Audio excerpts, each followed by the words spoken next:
Welcome to Imagination and Intellect, sharing Jesus in an age of science and technology.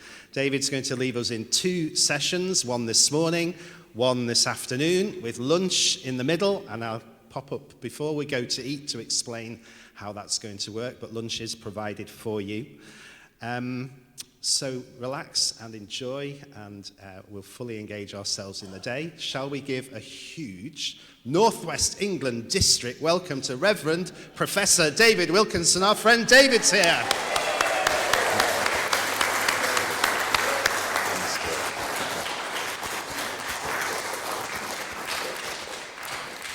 Thank you so much, Phil, and a wonderful worship and lovely, what a wonderful church to be in, isn't it? Just terrific. And it is returned to the Northwest, which is our second home as a family. I was a young student at Wesley House in Cambridge and dragged out. I never finished my theological training, by the way, which will show during the day. I dragged out to come to Elm Hall Drive in Liverpool because they couldn't find anyone else. 12 other people had said no.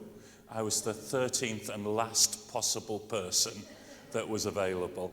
And we came to Elm Hall Drive in Liverpool and we had the most wonderful time. Just terrific. The way that the church loved us and cared for us and formed us as Christians. My wife was became the training and development officer for the district. But we remember a number of things about how good the church were to us. Alison, when our children were very small, felt a call to local preaching. That was difficult with a full-time minister and a small family. One woman in the church said, this is really important for you to do. Therefore, I'm going to look at the plan when it comes out, and whenever I see you planned, I will look after the children. You won't have to worry about babysitting or anything of that. As I began doing a little bit in the world of science and faith, science and theology, Elm Hall Drive said, we think this is a really important ministry. So we're going to give you a day a week free from local church responsibilities in order to do this. That was a huge thing to give.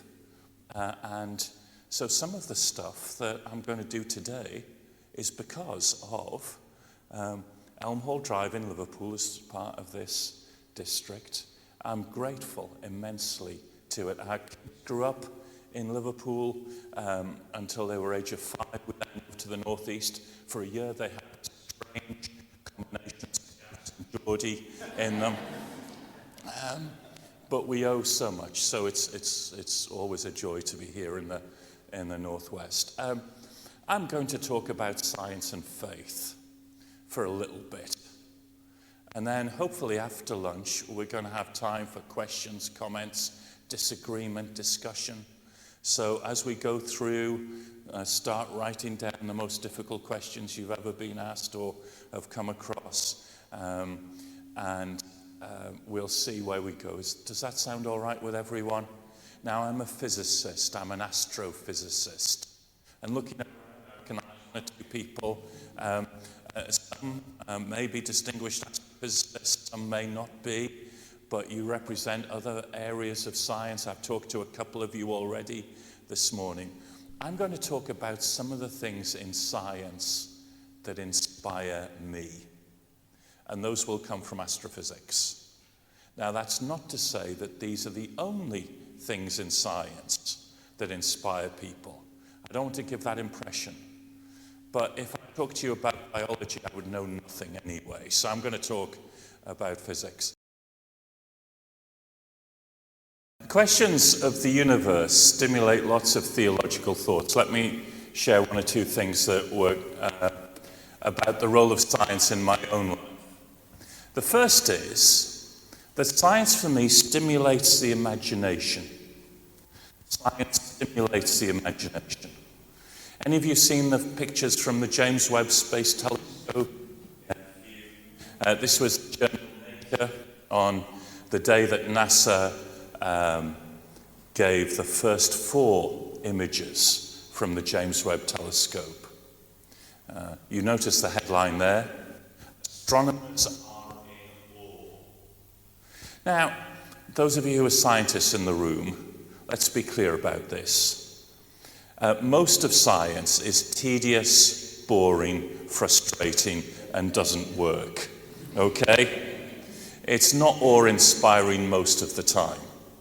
It's about don't give you the money that you think you deserve to do research projects. It's about peer-reviewed journals that don't see the brilliance of your paper.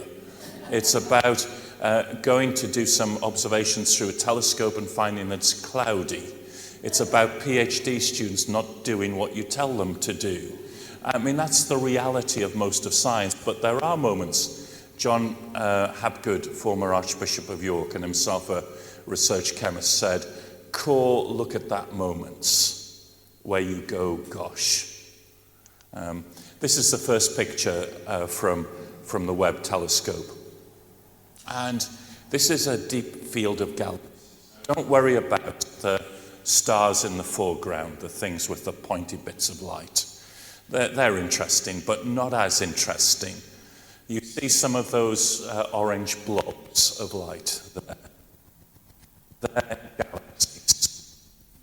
And those galaxies typically contain about 100 billion stars, each as large as the sun. And, well, how many galaxies are there in the universe? About 100 billion. Now, I know it's early on a Saturday morning, and thank you for being here on a Saturday morning, but how many stars are there in the universe? All you have to do is multiply 100 billion stars in each of 100 billion galaxies, and the answer is a lot. Grains of sand on the beaches of the world, roughly. The heavens declare the glory of God. And some of these galaxies are also interesting because they are over 13 billion light years away from us. That means the light has taken 13 billion years to reach us from those galaxies. The light from the sun takes about 8 minutes to reach here, occasionally. About 8 minutes. The light from these galaxies has taken over 13 billion years. So we're seeing the universe, or those galaxies as they were 13 billion years ago. Now just play a little bit with the imagination in terms of the size of the universe here. Do you remember J.B. Phillips, that little book, Your God is Too Small? And it's wonderful when we worship a God who is our friend, parent, close to us. That's beautifully true. But this is also the God who created 100 billion stars and 100 billion galaxies over distances of billions of light years. And where do these stars come from? This was the second picture from the James Webb Telescope. This is... it's a maternity hospital for stars. A great cloud of molecular hydrogen that will give birth to about 10,000 stars or so. And some of these young stars being born are lighting up the gas around them. This kind of cosmic light bulb effect. And any fans of Strictly Come Dancing here this evening? Well, we've got Strictly Come Dancing with galaxies here. These galaxies held together by gravity are in a cosmic waltz, revolving around each other. The universe is vast, it's dynamic. We see processes of birth and star death. This is something about a universe which stimulates the imagination, that for me asks the question, is God too small? This is one of my favorite pictures at the moment. This is one of the furthest galaxies we've ever seen. Jade's GS Z140. Astronomers don't have very much imagination in naming their galaxies. It's quite a small galaxy in that very small patch of sky, and it's 13.4 billion light years away from us, one of the furthest objects we've ever seen in the universe. How we respond to this, of course, well, some of you might remember Christmas Eve 1968. Apollo 8, for the first time, went round the moon, didn't land on it. And as they came and began to see the Earth rise, NASA radioed the astronauts and said, Christmas Eve, do something appropriate. That was the message. Lovell and others thought, what would be appropriate? Well, this is what they did.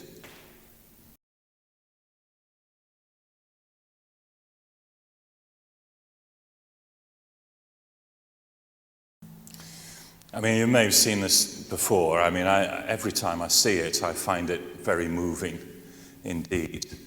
Now, of course, NASA got itself in trouble with reading scripture because of the government agency in the US, and it was taken to court by a prominent atheist saying you can't use scripture in a government mission. We'll come back to that, by the way, in about 20 minutes or so. Just hold that in your mind. But it's interesting to me that in order to express something of awe and wonder, it was the scriptures that they went back to in this. The other thing that's striking is, as some of you know, that this image of Earthrise became extremely important to energize what was a fledgling but growing environmental movement at the time. Although Rachel Carson had written about Silent Spring already, and a number of people were beginning to understand the mess that we'd made of the atmosphere, was this image of the beautiful blue earth in the midst of space that actually empowered human agency. And I note that COPT is going on as we meet here today. There is something about stimulating the imagination that's important that leads to action. Something about our theological vision of God, something about going back to the scriptures, something about leading to action that seems to me science can do something for us. And forgive me, I need to do a quick advert, if I may, because next Sunday morning, not this Sunday morning, next Sunday morning, BBC Radio 4, the morning worship, Sunday worship, is from Jodrell Bank, on the anniversary of Jodrell Bank. I remember Sir Bernard Lovell tried to do some experiments in the centre of Manchester, and these electric trams kept messing up his experiments everywhere, so he put everything into a trailer, drove out in December in the middle of winter, set up in a field, and this wonderful gift in the northwest of Jodrell Bank. Well, brilliant young scientist, theologian called Steph Bevan is presenting a program from Jodrell, reflecting Sir Bernard's love of music, his organ playing regularly in a church. And I get to say a few things as well, I think, as part of this. But that's, well, anyway, for your diaries. Before you go to your own church, or you can catch up on iPlayer, I think is what the BBC would say. Awe and wonder about faith and science. So something about stimulating the imagination. The second is that science for me poses some interesting questions. This is the fourth, well, it's not really a picture, but it was the fourth image released by the Webb telescope. And this is the atmosphere of an exoplanet. These are planets outside our solar system. And what's interesting about this spectrum is that it shows water in the atmosphere of an exoplanet. Now, if I'd been talking to you about 40 years or so ago, we didn't realize just how many planets there were outside our own solar system. For the past few decades, this has been a growth industry, literally. As of last night, when I downloaded this, maybe different this morning, we have discovered 6,042 planets outside our own solar system. So these are planets around other stars. And you notice that many of them here are gas giants, big like Jupiter or Neptune, but over 200 are terrestrial planets, rocky planets, a bit like the Earth. Now, as James Webb and other telescopes start to look at the atmospheres, the hope is that you begin to see the possibility of life on other planets. I was in my office not so long ago, and a man came into my office, and out of his pocket, he brought a spaceship. Now, I have a lot of odd people who come into my office, but this isn't one of them, because his name was Pete Warden, and he used to be Deputy Director of NASA. The spaceship on his palm was a little square of metal. And on it was a video camera and antennae. And the idea of this is that you put them and blast them at the end of a laser towards our nearest star system, Alpha Centauri. So you send these little spaceships to Alpha Centauri. We know that there are planets around Alpha Centauri. It'll take about 20 years for those little spaceships to get to Alpha Centauri. They then take some pictures there, and then they broadcast the pictures back. Take about 4 years for the radio images to come back. So in about 25, 26 years, we will have up-close pictures of the planets around Alpha Centauri. That's within some of our lifetimes here.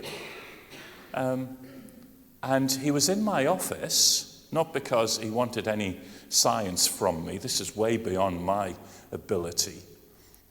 He said, what I'm interested in is what happens if we see something?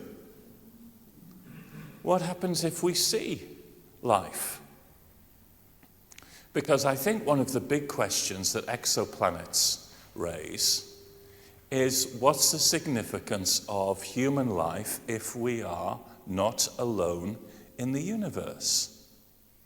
And you'll also know from US congressional hearings right through to that wonderful theological journal, the Daily Star, a huge interest in whether we're a visited planet, unidentified aerial phenomenon, or UFOs as we used to call them in the olden days.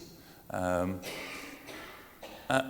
we alone or not? Now, you might say, well, David, you've already said that there's 100 billion stars in each of 100 billion galaxies, and what we're beginning to learn from exoplanets is that most of those stars have planetary systems. So there must be another Earth somewhere where some boring guy is standing at the front of a group of people droning on about whether we're alone in the universe or not.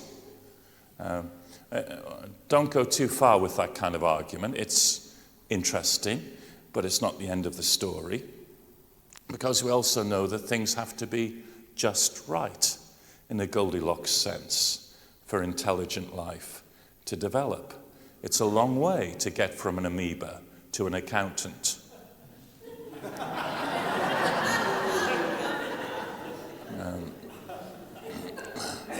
The universe could be full of primitive life. Is it full of intelligent life? It's still an open question scientifically. But the possibility raises the question of how do we understand what it means to be human? Do we define ourselves as we're special because we're the only ones? Remember the ways that people have defined how special they are in opposition to others. And I think this is one of the big questions for the next decade in terms of science faith, what it means to be human. Not just little green women and little green men, but the growth of artificial intelligence. Will it become conscious at some point? And what about the fact that I share 67% of my genome with cauliflower? You can probably tell that by looking at me. What does it mean for human beings to be different from the rest of creation? And how do we understand God's purposes, not just for human beings, but for the whole of creation? I think that's the central question. Now, what the good thing about the Christian faith is that people have already thought about this. Nicholas of Cusa in the 15th century said, human beings are special not because we're at the center of everything or because we're alone in the universe. Cusa said, we are special because of the gift of relationship that God gives us. It's the gift of intimate relationship. So when I sit down with my family at dinner, I don't have to sit at the head of the table to feel special. I can sit wherever I want because I know that I'm loved by the other members of the family. And who are we to say, God, you can only create human beings and not anyway? We'll talk more about this perhaps a little later. Something about the special nature of human beings. Let me give you another interesting question for me. And that's, what about the end? Now, some of you will be sitting there thinking that in local, when is this going to end, you're going to say to yourself. If I'd been talking 20 years or so ago, I would have said there are two possibilities for the end of the universe. One is that the universe will expand but slow down. The other is that the universe will expand, but there's enough matter in the universe that the Big Bang expansion will be reversed. The universe will contract into a big crunch. And I would have said those are the only two possibilities.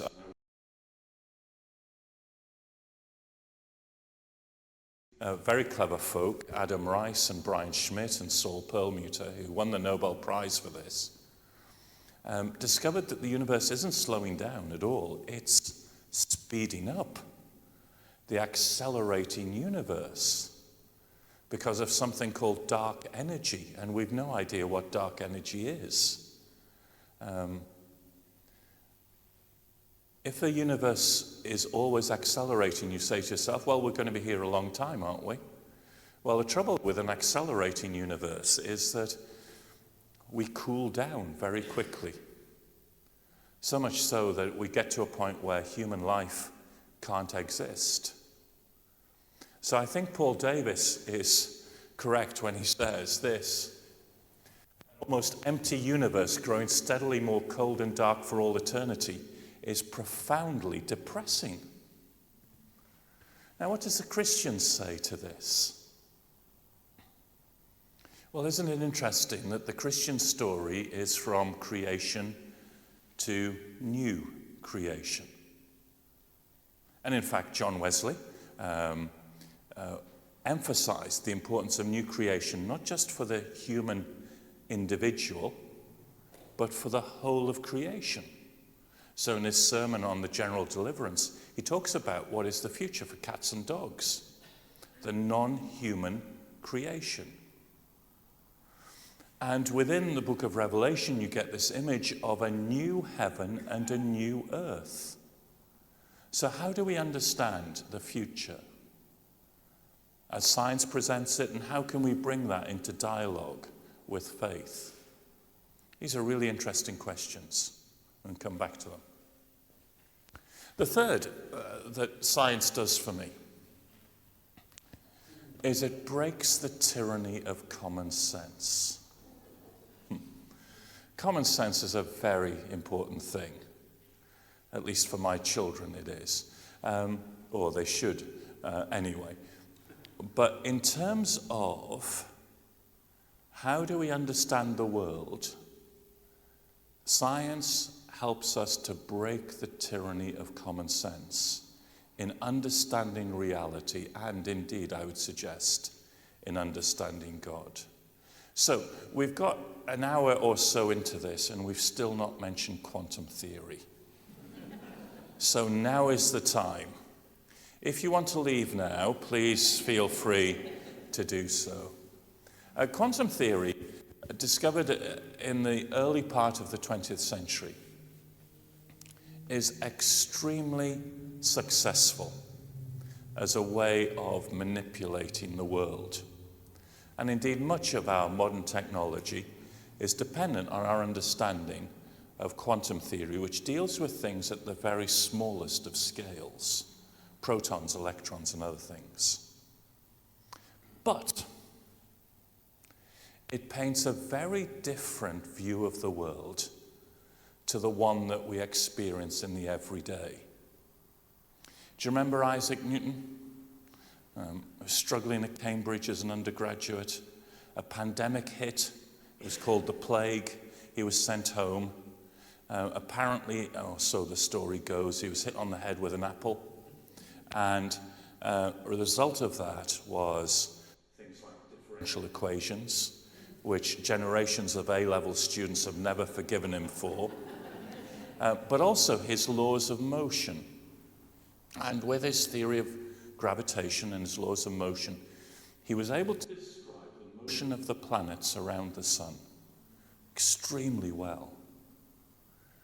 And Newton gave us a world that was predictable and picturable, rather like a clock, a mechanism that you could picture and was predictable.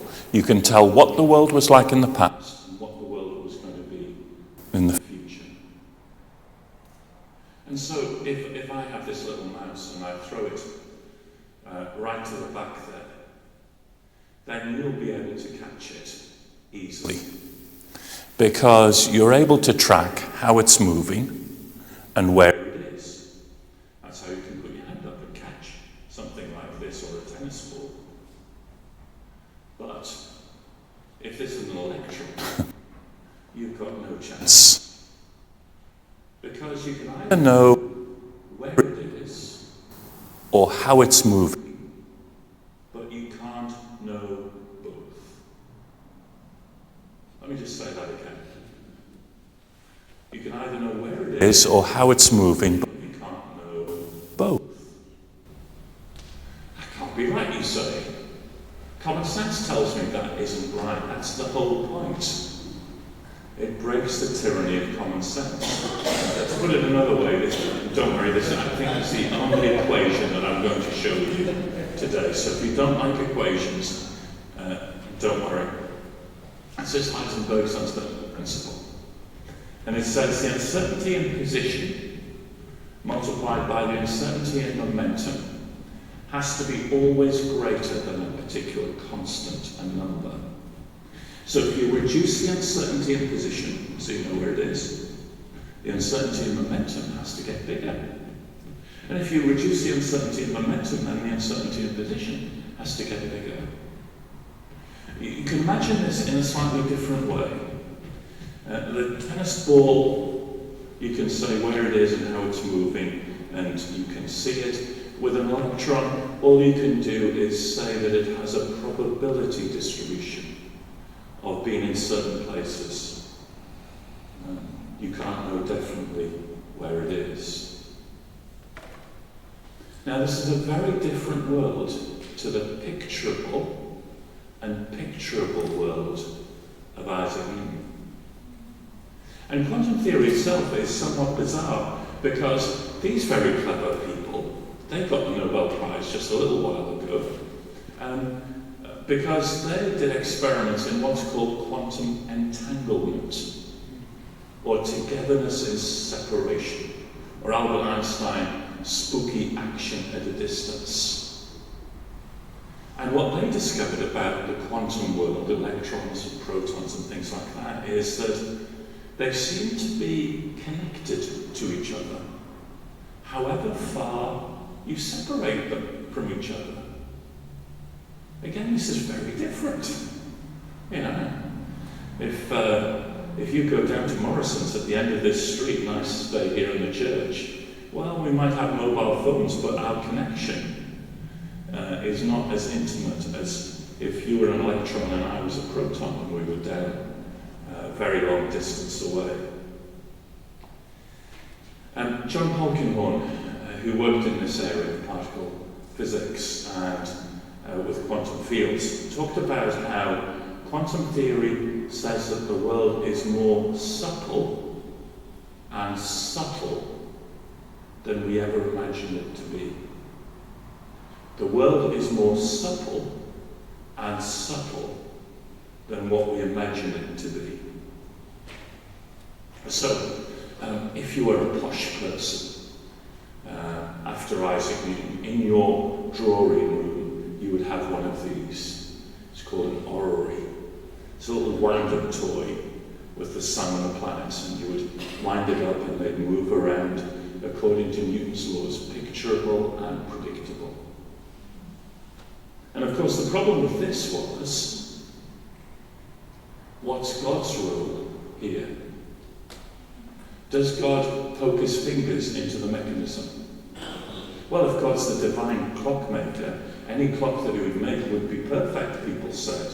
Therefore, God's probably the one who just winds the whole thing up and then goes off for a cup of tea, not to have anything more to do with it. That's deism as a theological movement. God starts the universe off, but doesn't have anything more to do with it. So does God become completely divorced from the everyday processes of the world? Now, quantum theory and then chaos theory, in terms of macro systems, simply subvert that Newtonian clockwork view of the universe.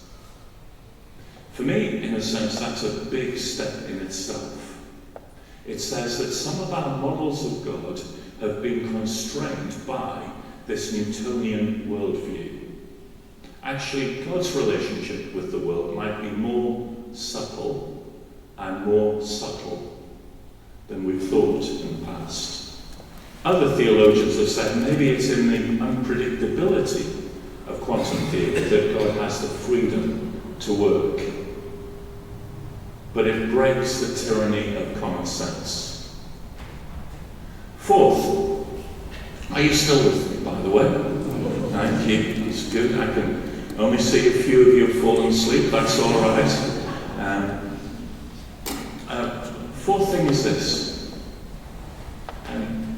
Science for me, therefore, raises the question of agency in the world. How does God act in the world? And what is our agency in the world? Now, I talked a little bit about creation. God is the creator of the whole universe. I've talked a little bit about what it means to be human. I've talked a little bit about how God may interact with the world. But I think one of the fundamental questions of science is the question of providence. How does God act in the world? And what is our agency in the world? And as we come back to some of these things, I think fundamentally that's a big question for it. And do you remember that I talked about Apollo 8, 1968? The big controversy about NASA and reading scripture. Well, wind the clock on just a few years to that moment where Neil Armstrong stepped onto the surface of the moon, Apollo 11. I remember it as a 6-year-old on a grainy black and white television.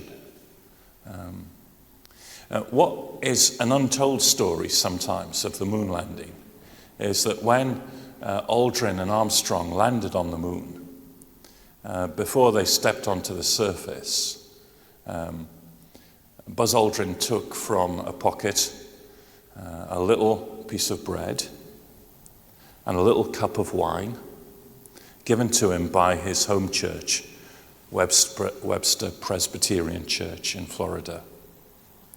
And he called for radio silence because he didn't want to say anything biblical publicly because of the controversy that they had over Apollo 8. And there on the moon, in the silence, he had Holy Communion. And he read from John's Gospel. You are the vine. I am the vine, says Jesus. You are the branches. And then he read through to that little phrase in that chapter of John's Gospel. Without me, you can do nothing. Isn't that fascinating, actually? If you know anything of the Apollo program, the billions of dollars, the hundreds of thousands of people who were involved in getting Buzz Aldrin onto the surface of the moon. But Aldrin acknowledged that without God, we can do nothing. And I find it moving as well that here was bread and wine being taken at the cutting edge of our scientific discovery.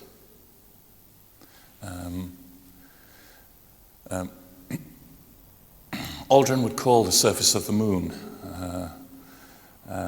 desolation. And yet there in the midst of that, the physicality of taking bread and wine.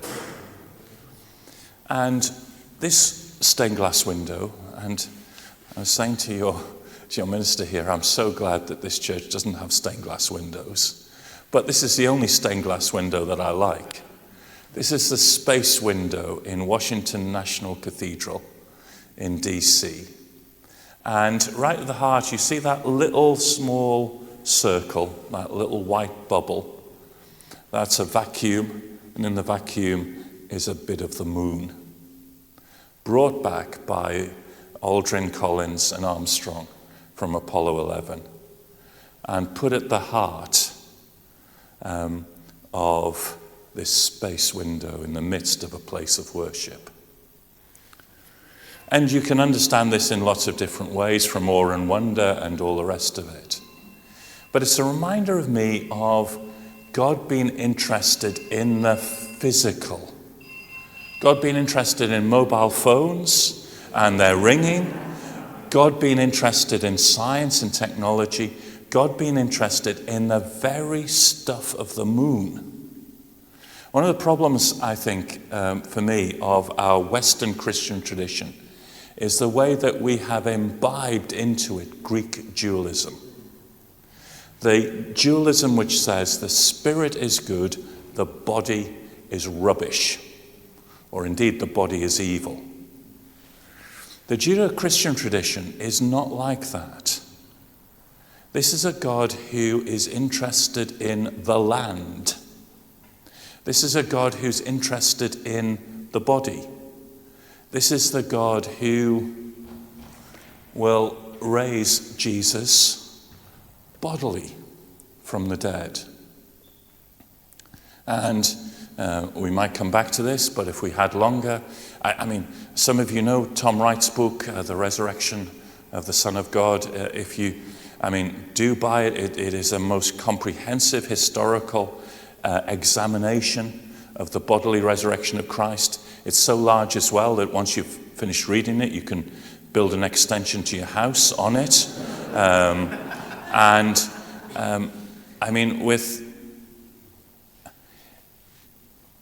Wright argues not just for the historicity, but the importance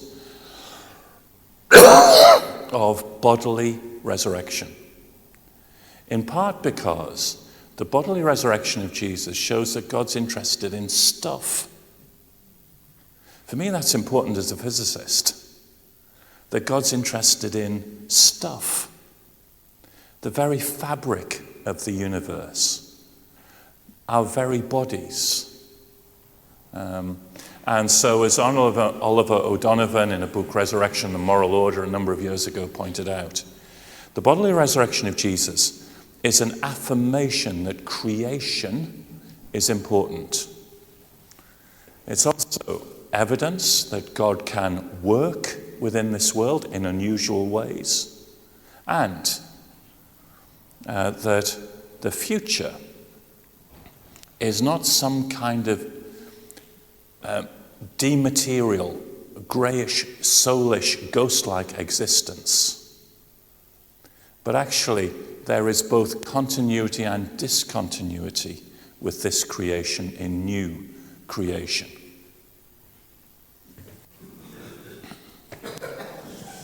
Now, I said I'd do one or two plugs as we go through. I really apologize for the next one. But some of this material is in this book, and it's coming up to Christmas. You don't know what you're going to buy for your Uncle Albert or your Auntie Edna or whatever it may be.